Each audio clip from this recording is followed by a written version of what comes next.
Selamat siang teman-teman Meteorologi 4B. Mohon izin Pak, dalam kesempatan kali ini izinkan kami dari kelompok 6 untuk melanjutkan materi yang telah dijelaskan oleh kelompok sebelumnya terkait distribution of moisture and precipitation untuk subbab terakhir, yakni subbab presipitasi.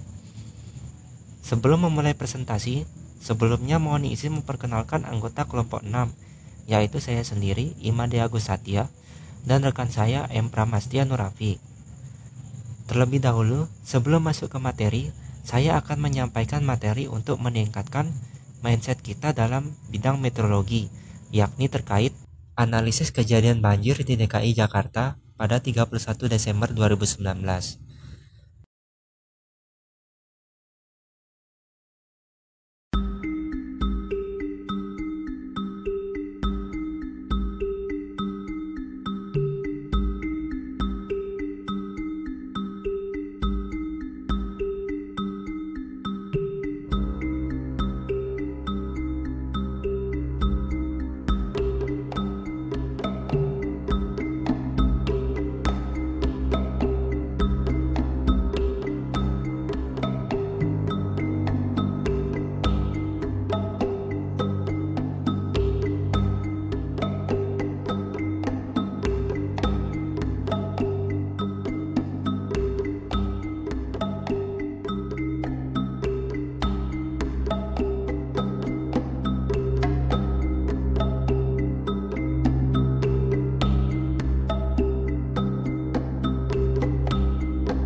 Seperti yang kita ketahui, wilayah ibu kota Jakarta sebelumnya pada malam tahun baru 2020 telah mengalami kejadian hujan lebat yang berujung pada banjir parah yang mengakibatkan terendamnya rumah-rumah warga di kawasan Jabodetabek. Dilansir dari beberapa media berita online, kejadian banjir di DKI Jakarta pada bulan Januari 2020 lalu merupakan banjir terbesar, melihat curah hujan yang turun adalah yang terbesar selama 24 tahun terakhir dan turun merata hampir di seluruh bagian wilayah Jabodetabek. Menurut Deputi Bidang Klimatologi BMKG, Herizal mengatakan, banjir awal tahun 2020 yang terjadi di Jakarta dan sekitarnya dikarenakan curah hujan ekstrim yang lebih dari 150 mm per hari yang turun cukup merata di wilayah DKI Jakarta. Kejadian ini sama dengan banjir besar yang terjadi di DKI Jakarta pada 2007 dan 2015 lalu. Data 43 tahun terakhir menunjukkan di wilayah Jabodetabek curah hujan harian tertinggi per tahun mengindikasikan tren kenaikan intensitas 10-20 mm per 10 tahun. Melihat beberapa pemberitaan yang ada terkait kondisi banjir di Jakarta, maka perlu adanya identifikasi untuk menelusuri penyebab dari kejadian ini. Dari data hasil pengolahan citra satelit Himawari 8 dalam bentuk sebaran suhu puncak awan di wilayah Jabodetabek, dapat dilihat bahwa sebaran suhu puncak awan yang terjadi di atas wilayah Jabodetabek sangat merata pada jam 7 UTC, yakni sebelum hujan pertama turun. Dari data time series suhu puncak awan juga diperoleh bahwa suhu mulai berubah signifikan pada jam 7 UTC. Kemudian didapati pula bahwa pembentukan awan konvektif tidak hanya terjadi di wilayah Jabodetabek saja. Melalui citra satelit Himawari 8, pembentukan awan telah sampai pada tahap skala meso dan membentuk squall line di hampir seluruh wilayah Pulau Jawa. Mengetahui bahwa kejadian ini memiliki kemungkinan tidak hanya terjadi pada skala lokal di wilayah Jabodetabek, maka perlu untuk menyelidiki lebih lanjut. Jika dikutip dari pernyataan yang disampaikan BMKG terkait penyebab dari kejadian banjir di Jakarta pada awal tahun baru yang lalu, memiliki kaitan dengan cold source yang sedang aktif terbawa oleh angin benua Asia. Dari data reanalisis global era 5 dan reanalisis global milik JMA, yakni JRA 55, didapati bahwa memang benar cold surge sedang aktif dan aktivitas Borneo Vortex yang menahan cold surge agar tertahan di wilayah Kalimantan sedang tidak aktif. Hal ini mengakibatkan cold surge bebas bergerak hingga ke Pulau Jawa, Selain itu, terlihat juga bahwa zona konvergensi atau ITCZ sedang berada tepat di atas Pulau Jawa, dengan pertemuan angin Passat Asia dengan pola angin antisiklonik di tengah Samudra Hindia, sehingga menyebabkan adanya pertemuan massa udara. Setelah membahas tentang building mindset of meteorology, sekarang mari kita masuk ke materi inti kita, yakni terkait presipitasi. Dalam pembahasan kali ini, sebagai rinciannya kami akan membahas yang pertama, pengertian presipitasi, proses terjadinya presipitasi, dampak aerosol terhadap presipitasi, klasifikasi presipitasi di wilayah tropis, presipitasi anual, interanual, seasonal, interseasonal, dan yang terakhir, presipitasi diural. Pengertian presipitasi. Menurut Bambang Triatmojo dalam bukunya Siklus Hidrologi tahun 2008, presipitasi diartikan sebagai turunan air dari atmosfer ke permukaan bumi yang dapat terdiri dari embun, salju, hujan es, dan hujan. Presipitasi untuk daerah tropis, hujan memberikan peran atau fungsi yang besar. Selanjutnya, bagaimana proses presipitasi terjadi hingga sampai ke permukaan bumi? Sebagian besar dari presipitasi yang turun di daerah tropis turun sebagai hujan. Hal ini dikarenakan permukaan dan lapisan bawah troposfer berada di atas titik beku. Tetesan hujan memiliki jari-jari sekitar 1 mm, sedangkan jari-jari tetesan awan berukuran 10 mikrometer, yang dimana tetesan hujan terbentuk dari tetesan awan. Tetesan hujan akibat kondensasi tidaklah cukup besar dikarenakan laju pertumbuhan jari-jari tetesan melambat seiring bertambahnya waktu. Tetesan awan membentuk hujan melalui proses collision coalescence. Proses tersebut tidak lebih dari proses tabrakan atau menempelnya tetesan besar dengan tetesan kecil hingga menjadi satu kesatuan. Collision coalescence terjadi paling efisien di awan yang memiliki distribusi inti kondensasi yang besar, lapisan hangat yang dalam, dan keadaan yang jenuh. Kondisi ini biasa terjadi di wilayah tropis yang lembab dan menyebabkan curah hujan yang tinggi. Ada beberapa faktor penting yang harus terpenuhi dalam pembentukan presipitasi. Di antaranya adalah harus ada air dalam bentuk cairan dalam jumlah besar di dalam awan, harus ada updraft yang kuat dan konsisten di dalam awan. Semakin besar perbedaan ukuran tetesan air akan sangat membantu. Kemudian awan harus cukup tebal sehingga tetesan air mempunyai cukup waktu untuk bergabung dengan tetesan air lainnya yang lebih kecil, dan adanya muatan listrik dari tetesan air dan medan listrik di awan. Sedangkan untuk proses pembentukan presipitasi dibagi menjadi dua jenis, antara lain proses hangat, yaitu collision coalescence proses, dengan ciri-ciri terjadi pada awan hangat dengan suhu puncak awan lebih hangat dari minus 15 derajat Celcius. Tumbukan antar tetesan air menyebabkan terbentuknya tetesan air yang lebih besar, sehingga dapat jatuh ke permukaan sebagai presipitasi.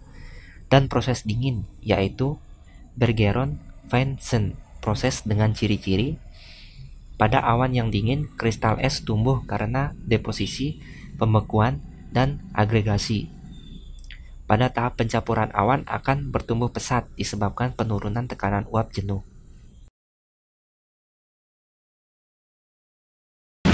Take the shape of a single raindrop. Small droplets of water in the atmosphere are spherical in shape due to the surface tension or skin of the water molecules. As these droplets grow, they become heavier and start to fall through the air. As they fall, the raindrop collides with other drops and continues to get bigger. These larger raindrops fall through the air faster. The wind resistance on the underside of the drop causes the bottom of the drop to flatten, resulting in the drop looking like a hamburger bun. As the drop continues to fall and grow, at some point it becomes too large for the surface tension to hold it together. So the raindrop breaks apart into smaller spherical drops. Investigating the processes we can't see with the naked eye is nothing new. It all starts with a speck of dust or a bacterium, gunk in the air and the gunk floats around the cloud, for for half a mile. picking up water molecules. And they shuffle around a little bit until they find the right spot to sit in, and then the water molecules themselves are lined up in this little hexagonal array. That's where the order is generated, and that order is what makes it a crystal. as it grows larger, the points of the hexagon stick out a little bit into the air, so each of the 6 corners sprouts an arm. And that's sort of one of the things we're trying to understand in detail, is just how crystals grow. The details of that growth are determined by the microenvironment the flake encounters as it travels through the cloud. When the humidity is low, the crystals grow slow, and when the humidity is high, they grow fast. In other words, a flake's identity is shaped by the environment it grows up in.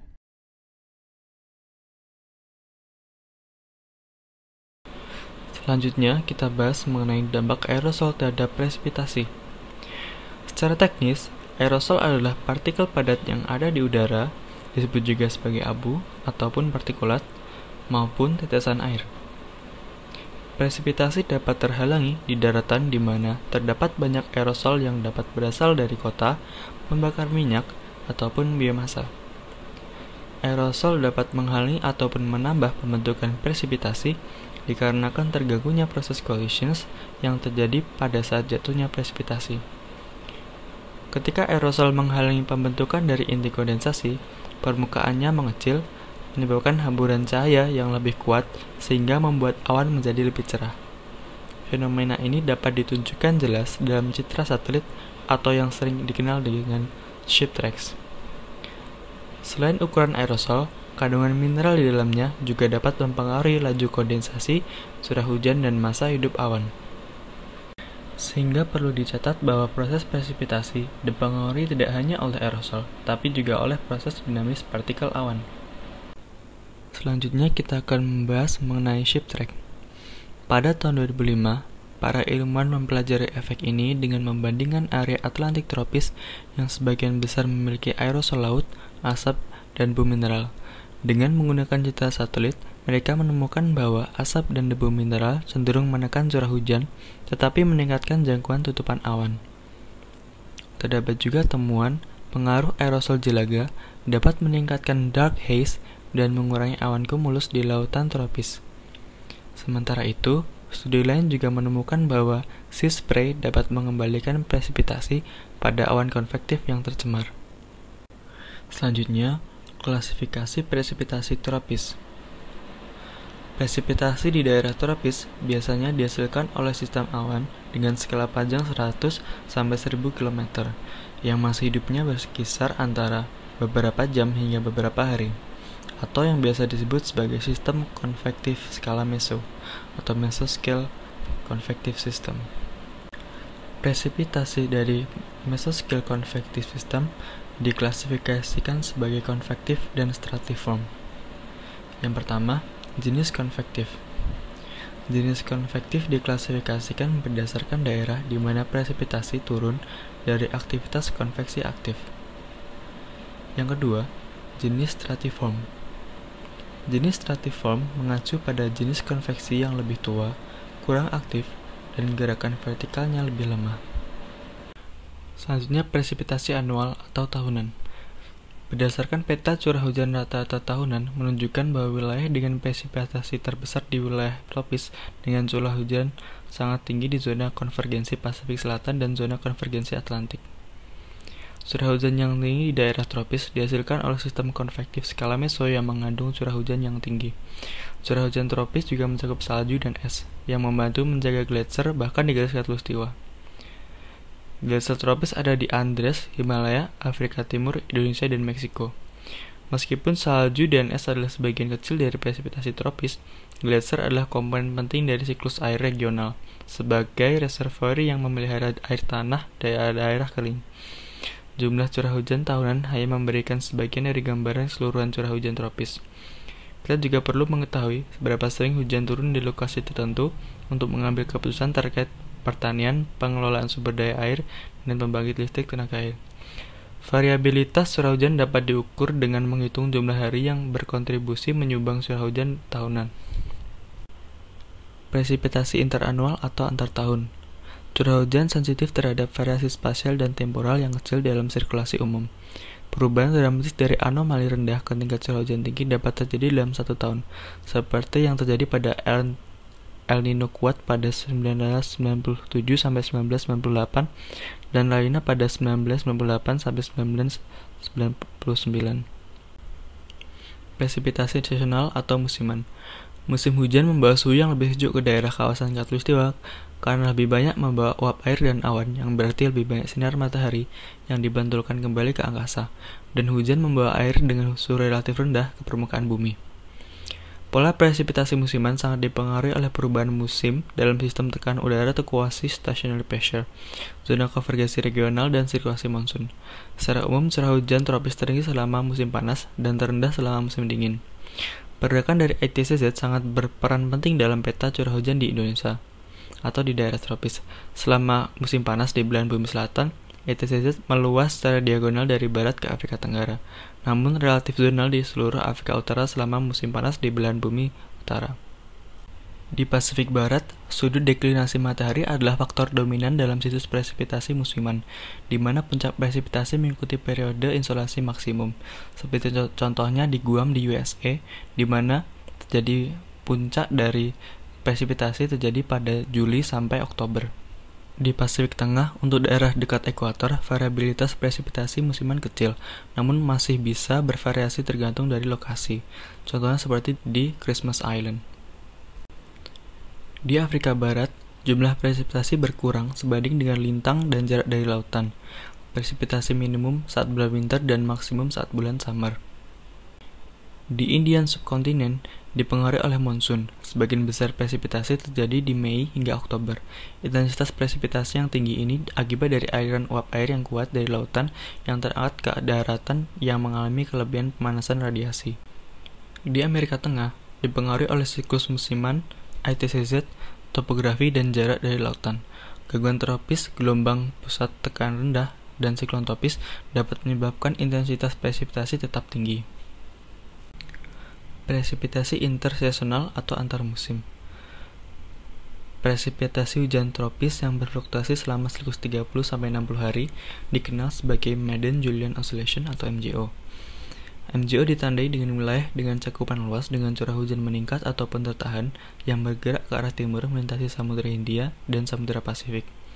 Anomali curah hujan yang meningkat biasa pertama terlihat di atas Samudra Hindia bagian barat dan jelas terlihat terus meningkat ke atas Samudra Pasifik tropis yang hangat di bagian barat dan tengahnya. MJO dimonitor terutama dengan data satelit seperti radiasi gelombang panjang atau OLR, Ongoing Long Wave Radiation, yang menampilkan ukuran konvektivitas wilayah tropis dan curah hujannya. Data radiosonde digunakan untuk melihat perubahan secara termodinamika dan dinamis terkait dengan bagian MJO untuk meningkatkan kepresisian dalam prediksi pergerakan MJO. Perkiraan MJO diperlukan karena MJO berkaitan dengan pembentukan siklon tropis, di mana ia meningkatkan gerakan di atas lautan hangat atau menghambat pembentukan selama fase subsidensi. Selanjutnya, presipitasi diurnal atau harian. Secara ilmiah, siang hari adalah periode pemanasan maksimum dan kedalaman boundary layer maksimum. Namun, siklus hujan diurnal dipengaruhi oleh faktor lain seperti sifat permukaan, maksudnya adalah daratan atau lautan, dan sirkulasi yang dilakukan secara topografi.